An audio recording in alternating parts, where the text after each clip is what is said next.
Por quanto tempo você quer ficar perto da Voyager 1? Sim, de fato, a antiga sonda fez isso de novo, e mais uma vez provou que, apesar de todas as complicações, ela ainda é um posto avançado confiável no misterioso mundo do espaço interestelar. Isso foi precedido por um evento que quase se tornou parte da rotina diária da NASA. Os especialistas perderam o contato com a Voyager devido a problemas técnicos, e esta não foi a primeira vez que eles foram forçados a encontrar soluções criativas para restaurar o contato com a nave espacial envelhecida. No final das contas, o caminho para o sucesso levou a um componente que, na verdade, estava obsoleto há décadas. E ainda assim, o transmissor de backup, que não era usado desde 1981, funcionou como desejado e permitiu que o veterano espacial telefonasse para casa novamente. Quando está frio lá fora, é uma boa ideia ligar o aquecimento. Até aqui, tudo óbvio, mas fica um pouco mais complicado quando as temperaturas nas profundezas do espaço interestelar precisam ser aumentadas. E em uma nave espacial que viaja pelo espaço há quase 50 anos e repetidamente atrai atenção por suas enfermidades técnicas. E assim, aconteceu que o que deveria ter sido uma tarefa de rotina, mais uma vez, levou a um problema imprevisto na Voyager 1. Depois que os especialistas da NASA deram à nave espacial o comando para ativar um de seus aquecedores em 16 de outubro, eles ficaram perplexos ao descobrir 2 dias depois que a Deep Space Network não conseguia mais detectar o sinal da Voyager 1. O fato de que os pesquisadores tiveram que esperar 46 horas antes que essa percepção indesejada os alcançasse é novamente devido à imensa distância que agora existe entre a Voyager 1 e nosso lar terrestre. Especificamente, desde 1977, a sonda foi separada da Terra por cerca de 24,7 bilhões de quilômetros e leva quase 23 horas para uma mensagem atravessar essa distância enorme. O mesmo período de tempo é, portanto, também estimado para a resposta. Mas o que realmente aconteceu? Bem, a Voyager 1 é basicamente equipada com um sistema de proteção de erro a bordo que reage independentemente a problemas. Este é o caso, por exemplo, quando o suprimento de energia da nave espacial está sobrecarregado e o sistema de proteção contra erros desliga sistemas que não são absolutamente necessários para a nave espacial operar para economizar energia. Mas, aparentemente, o comando de aquecimento acima mencionado também acionou o sistema de proteção contra erros, embora a Voyager 1 realmente tivesse energia suficiente para ativar este componente. Para uma melhor compreensão, deve ser brevemente mencionado neste ponto que a Voyager 1 normalmente se comunica com a Terra por meio de um chamado transmissor de rádio de banda X, nomeado após sua frequência específica. E após a perda de contato, os especialistas corretamente assumiram que o sistema de proteção de erro havia reduzido a taxa na qual o transmissor correspondente enviava seus dados de volta. Isso não é surpreendente, já que esse modo consome menos energia. Mas, infelizmente, ele também muda o sinal da banda X, que a rede do espaço profundo tem que procurar. Felizmente, os engenheiros da NASA conseguiram identificar o sinal do Desire em 18 de outubro. E embora a Voyager 1 parecesse estar em um estado estável, além disso, o próximo problema não demorou a chegar. Como um transmissor reserva de 40 anos ajudou a NASA a sair de uma situação difícil. No dia seguinte, a comunicação com a Voyager 1 realmente quebrou completamente.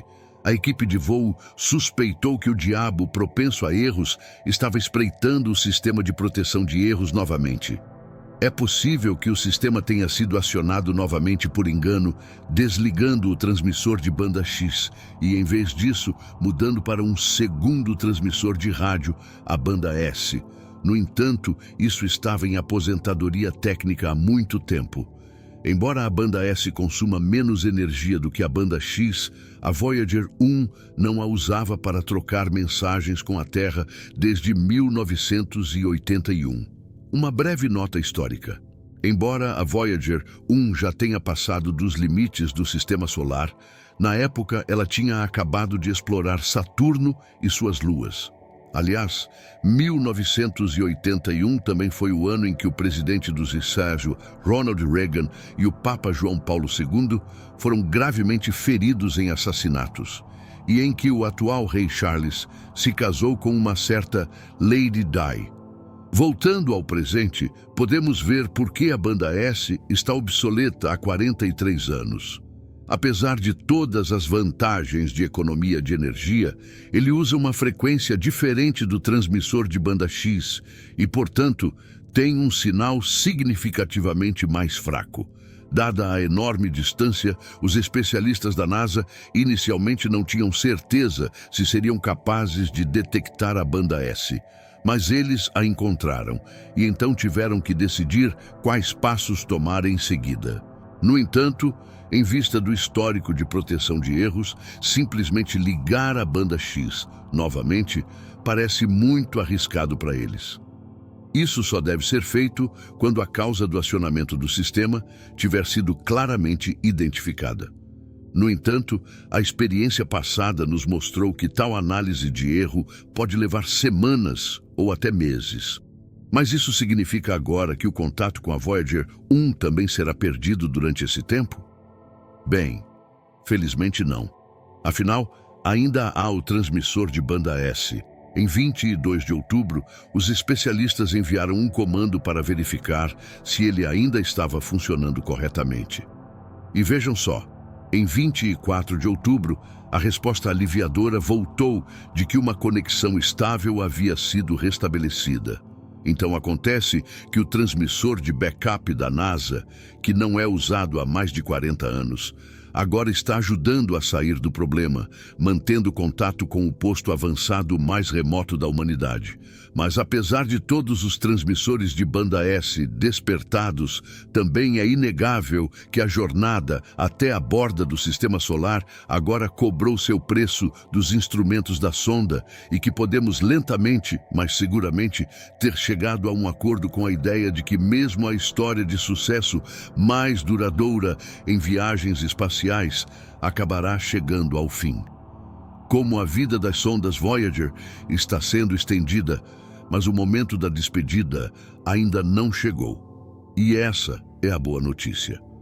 No entanto, também é verdade que os membros da missão Voyager às vezes precisam encontrar soluções criativas para estender a implantação de suas sondas irmãs, que são idênticas em construção com certeza regular. Mas ninguém poderia ter adivinhado em 1977 que isso aconteceria. Quando as sondas Voyager partiram para a vastidão do espaço naquela época, a duração prevista da missão era de apenas 5 anos. O fato de que as espaçonaves agora excederam essa previsão em quase 10 vezes se deve, em parte, ao fato de que elas foram colocadas em uma dieta rigorosa de energia. Em outras palavras, para economizar energia das baterias de radionuclídeos envelhecidas, a NASA desligou sistematicamente mais e mais de seus instrumentos. Por exemplo, o uso do sensor de plasma da Voyager 2 já é coisa do passado há algumas semanas, para poder fornecer energia aos instrumentos restantes por mais alguns anos. No entanto, esse plano de economia de energia sempre se torna um tanto complicado assim que algo inesperado acontece. E se, por exemplo, um bico essencial não funcionar, pode ser que os especialistas terrestres... Bem, o bocal vai. Mas o que aconteceu? Bem, para que as sondas Voyager apontem suas antenas na direção da Terra e liguem para a casa da melhor maneira, ET, elas têm que posicioná-las usando pequenos propulsores de posicionamento. Esses propulsores, abastecidos por hidrazina líquida, ajustam o alinhamento em várias rajadas que duram apenas alguns milissegundos. E a Voyager originalmente tinha 3 conjuntos desses mini-propulsores, mas com décadas no espaço, depósitos também se acumularam nas linhas de combustível, e a NASA foi forçada a mudar do primeiro para o segundo conjunto de bicos já há 22 anos. Em 2018, ela finalmente mudou para o terceiro conjunto de bicos, que na verdade era destinado à correção de curso. Mas, infelizmente, este conjunto também atraiu atenção recentemente devido ao chamado entupimento, ou em outras palavras, linhas entupidas. E, de fato, a situação é ainda mais séria neste caso do que nos anteriores. Enquanto o diâmetro original dos bicos de correção grosseira ainda era de 0,25 milímetros, hoje restam apenas 0,035 milímetros. Para efeito de comparação, isso não é nem metade do diâmetro de um fio de cabelo humano. Antes que os componentes finalmente dessem o último suspiro, os especialistas decidiram voltar para um dos 2 conjuntos de bicos não tão desgastados. Mas é mais fácil falar do que fazer. Afinal, a Voyager 1 quase não tem mais energia, apesar de todas as medidas de economia de energia. E qualquer consumo adicional de energia pode, no pior dos casos, significar a falha de um sistema indispensável. E esse é precisamente o ponto crucial da questão. Para que o conjunto de propulsores alternativos seja ligado novamente, ele tem que ser aquecido devido às suas reservas de energia esgotadas. No entanto, isso só é possível se outro sistema for desativado para isso. Mas qual? Bem, essa era precisamente a questão, porque por si só, todos os sistemas que ainda estão funcionando são realmente indispensáveis. Para complicar ainda mais as coisas, os instrumentos científicos podem não ligar novamente depois de desligados. E foi assim que os cientistas da NASA se retiraram pela primeira vez, por semanas, para se debruçar sobre seus cálculos e testes. No final desta fase de consulta, concluiu: se novamente que desligar uma das principais unidades de aquecimento da Voyager, 1 representava o menor risco. Em 27 de agosto, chegou a hora. A NASA realizou sua arriscada manobra de troca de jato e foi finalmente recompensada por sua coragem. Porque enquanto a unidade de aquecimento principal foi desligada por 1 hora, os bicos aqueceram durante esse tempo, permitindo que a Voyager 1 mirasse de volta para a Terra a partir de então. Bem, pelo menos por enquanto. Como mencionado, este conjunto também não é nada novo, mas já tem um histórico de canos entupidos. E em algum momento, não importa o quão sofisticados sejam os ajustes do bico, eles não ajudarão mais. Porque mesmo que a antena da Voyager 1 ainda esteja apontando na direção da Terra, os especialistas presumem que o contato de rádio será perdido até 2036 no máximo, devido à distância cada vez maior. E nossos especialistas assumem que seu contato de clique acontecerá em alguns momentos devido à distância cada vez menor até o botão de inscrição. Então vá em frente e clique no botão de inscrição agora para nunca mais perder um novo vídeo nosso. Nos vemos em breve.